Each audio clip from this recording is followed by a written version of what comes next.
जम्मू कश्मीर में 3 फेज में होंगे विधानसभा चुनाव। 18 सितंबर, 25 सितंबर और 1 अक्टूबर को होगी वोटिंग। 4 अक्टूबर को आएंगे नतीजे। इलेक्शन कमीशन ने कहा, जम्मू कश्मीर की आवाम तकदीर बदलना चाहती है। जम्मू कश्मीर में 87,09,000 voter, 11,838 polling station. Jammu Kashmir में 90 सीटों पर होंगे विधानसभा चुनाव। परिसमन के बाद जम्मू में 6 सीटें बढ़ाई गई और कश्मीर में 1 सीट। जम्मू कश्मीर में सभी उम्मीदवारों को सुरक्षा मिलेगी। मुख्य चुनाव आयुक्त राजीव कुमार का आश्वासन। फारूक अब्दुल्ला ने जम्मू कश्मीर में बड़े प्रशासनिक फेरबदल पर उठाए सवाल। चुनावों के ऐलान से पहले प्रशासनिक फेरबदल गलत। जम्मू कश्मीर में बीजेपी ने चुनाव कमेटी का किया गठन। प्रदेश अध्यक्ष रविंदर रैना, सांसद जितेंद्र सिंह समेत पूर्व डिप्टी सीएम कविंद्र गुप्ता का नाम शामिल। जम्मू कश्मीर में विधानसभा चुनाव को लेकर बोले नेशनल कॉन्फ्रेंस नेता उमर अब्दुल्ला। कहा, देर आए दुरुस्त आए। चुनाव आयोग ने स्वतंत्र और निष्पक्ष मतदान पर दिया जोर। जम्मू कश्मीर में सरकार बनाने के लिए लड़ेंगे चुनाव। बीजेपी नेता कविंद्र गुप्ता का बयान। जम्मू कश्मीर बीजेपी प्रभारी तरुण चुग ने चुनाव की तारीखों पर कहा, बीजेपी चुनाव आयोग के फैसले का करती है स्वागत। जम्मू कश्मीर विकास की राह पर चल पड़ा।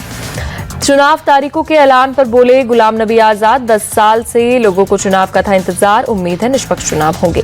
हरियाणा में भी चुनाव की तारीखों का हुआ ऐलान। 1 अक्टूबर को विधानसभा चुनाव को लेकर होगी वोटिंग। 4 अक्टूबर को आएंगे नतीजे। हरियाणा विधानसभा चुनाव के ऐलान के बाद बोले पूर्व सीएम भूपेंद्र हुड्डा। हरियाणा में कांग्रेस तैयार और उनके कार्यकर्ता तैयार। कांग्रेस को सत्ता में लाने का फैसला। हरियाणा चुनाव को लेकर पीएम आवास पर हुई बैठक। मीटिंग में अमित शाह, जेपी नड्डा, राजनाथ और मनोहर लाल खट्टर रहे मौजूद। विधानसभा चुनाव से पहले कांग्रेस का बड़ा दाव, शुरू किया संविधान रक्षक अभियान।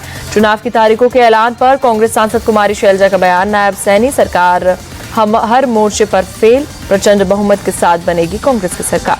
विधानसभा चुनाव की तारीखों के ऐलान के बाद बोले हरियाणा के पूर्व गृह मंत्री अनिल विज। कहा, चुनाव को लेकर हमारी पार्टी और पूरी तरीके से तैयार। हमने पहले से ही शुरू कर दी थी चुनाव की तैयारी। दिल्ली सरकार में मंत्री आतिशी का हरियाणा और जम्मू कश्मीर में चुनाव की तारीखों पर बयान। बोले आम आदमी पार्टी पूरी ताकत के साथ हरियाणा में लड़ेगी चुनाव।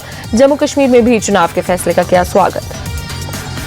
हरियाणा में चुनाव की तारीखों के बाद सीएम नायब सिंह सैनी का बड़ा दावा। कहा, चुनाव में बीजेपी जीत की लगाएगी हैट्रिक।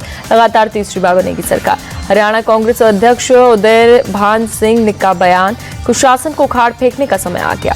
2 राज्यों में चुनावों के ऐलान पर बीजेपी नेता सैयद शाहनवाज हुसैन का बयान। हरियाणा में तीसरी बार बनेगी बीजेपी सरकार।